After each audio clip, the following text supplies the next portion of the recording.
Well, it's getting to football season, folks, and via the Cowherd Global Satellite Network,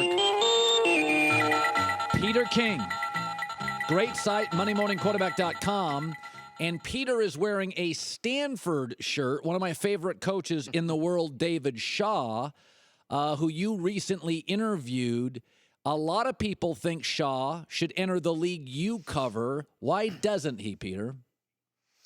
Well, I've known David Shaw now for 3 or 4 years. Not well, but I've known him enough to talk to him occasionally. And so I had him on my podcast this year. I went out to Stanford, and I did both he and Christian McCaffrey for sort of long conversations on my podcast.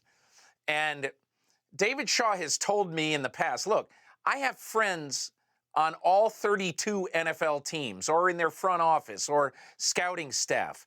You know, he and his dad have a long history knowing NFL people, and obviously his father having been in the NFL for a long period of time. So, and he said, I know people in all 32 teams, and I'm happier than all of them. And he also told me, he said, look, if you're going to convince me to leave here, which I don't want to do, but if you are going to convince me, you got to start with my wife and tell her that their town is better than Palo Alto. And so I don't see it happen. I see it happening one day. I really do. And in fact, the Los Angeles Rams this year wanted to explore David Shaw, didn't necessarily want to hire David Shaw. They wanted to explore David Shaw and basically were told, hey, he's not on the market right now. And so we'll see what happens in the coming years, Colin. But I think one of the things about David Shaw that everybody needs to know is, and this reminds me of something Tom Brady told me after the Super Bowl, hey, I got the answers to the test now. Nobody can fool me. And that's what David Shaw does with his offense, with seemingly, anyway, the proverbial lesser talent in the Pac-10. I think he figures out week to week how to game plan to be very competitive. I think one of the real stories in the NFL, and now you're starting to gear up. I find myself going to mmqb.com now on a more regular basis. We're starting to gear up. I think the story that's not being reported much to this point is Andrew Luck hasn't thrown a ball in 6 months. And I look at the Ryan Grigson situation where they replaced him. Is it possible, Peter, how possible, that Andrew Luck lost years on the back end of his career and the new Andrew Luck may be a different version? He hasn't thrown in 6 months. Well, I'd hardly blame Ryan Grigson for that, although I know that there are a lot of people in Indianapolis who want to blame Ryan Grigson for everything, and I get it. I think one of the things that I have laughed at this offseason is Jimmy Irsay, the owner of the Colts, said that he brought in Howard Mudd to look at this offensive line. And Howard Mudd said, hey, you got a really good offensive line, really good young talent on that offensive line. This is not in crisis or anything. Well, for the last 2 years, everybody has been saying that the Indianapolis Colts have a horrible offensive line. It's Ryan Grigson's fault. He gets fired. Ding dong, Grigson's dead. And then all of a sudden, we have reinvented history. And now, hey, this offensive line is pretty good. Well, which is it? The offensive line is terrible, and it got Matt Hasselbeck, and then Andrew Luck knocked out in 2015, and then Luck was never right in 2016.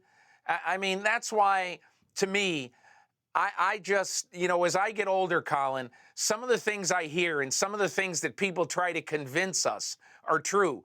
When Jimmy Irsay says that he's brought in Howard Mudd, and Howard Mudd has said, man, you got a great offensive line. What would Howard Mudd have said last December if Jimmy Irsay had asked him? You got a great offensive line? Then they wouldn't have had any excuse to fire Grigson. It's interesting. The USA Today had a story that Joe Flacco is wildly overpaid, and I thought it was funny. The day before in their Ravens preview, they said that he was the constant for an inconsistent offense. So which is it? But my point is, I put up 5 teams for my viewers today where we think the quarterback's a little overpaid. And those teams were from Brock Osweiler. It was the Ravens, the Redskins with Cousins, the Texans, Matt Stafford, and Tannehill. They went 44, 35, and 1 last year. Could I make the argument there are a handful of things in America you should never go cheap on. A good pilot, a haircut, and a quarterback, and that overpaid's a relative term. What is your takeaway on Flacco's contract and his playing ability today? Well, the highest paid quarterback today in the NFL is Derek Carr. And Derek Carr is making 1% less on the salary cap, okay? Meaning the percentage of money that his contract takes up on the Oakland Raiders' $168 million cap this year than the highest paid quarterback was 10 years ago. So in 2007, the highest paid quarterback was paid more percentage-wise of the salary cap than Derek Carr is this year. That's why everything is relative. When you tell me that a quarterback, that you got to pay your quarterback 1/7 of your salary cap, I say, so what? That's about what a great quarterback and your most important player probably should make. What is Gordon Hayward, and what is Blake Griffin relative to their salary cap? Of the LA Clippers and the ball, I don't even know what Gordon Hayward signed for. But I know Blake Griffin was $35 million a year. And for a guy who misses a bunch of games every year, it's totally bizarre to me. But I'm saying that I don't think the percentage of what a quarterback is making now is any more than it has been. And I'll just say this about Flacco. Don't tell me that Joe Flacco's overpaid. I don't want to hear it. And here's why. The Baltimore Ravens gambled in not paying Joe Flacco what they considered to be market rate, about 18 or 19 million or whatever it would have been before he won the Super Bowl.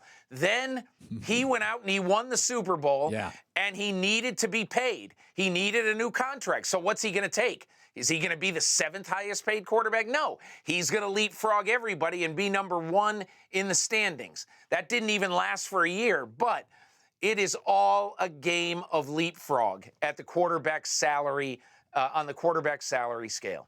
Jason Whitlock and I have gone back and forth on this topic, which I'm from Seattle, and I find it interesting. Russell Wilson's really good, but there are multiple stories that in that locker room sometimes there can be battles.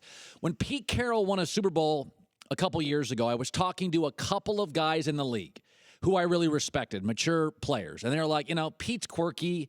It didn't work the first time. It's a little pro player. It's a little rah-rah. Well, it works, right? He's built a really unique culture that, now people are duplicating, like Dan Quinn in Atlanta.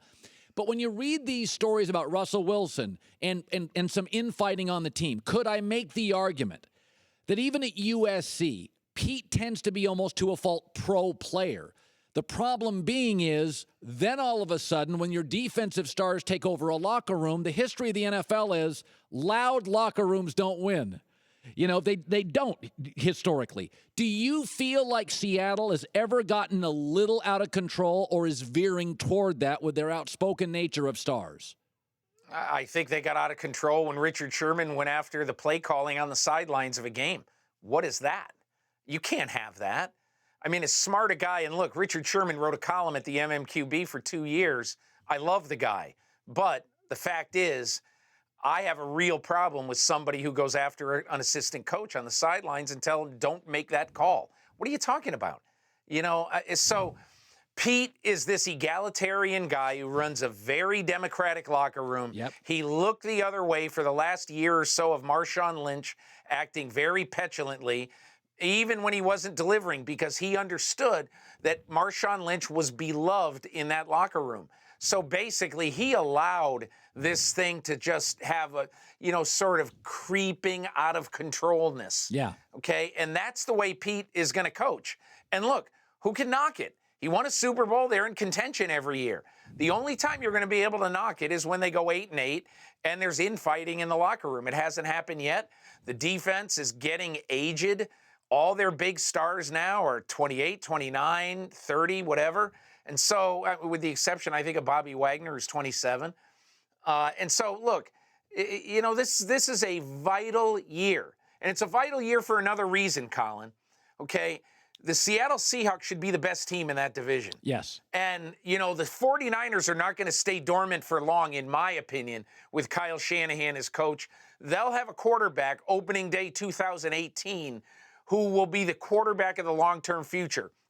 Who will it be? Sam Darnold, Josh Rosen, the Wyoming guy, Kirk Cousins? I don't know. But they will have a quarterback opening day 2018.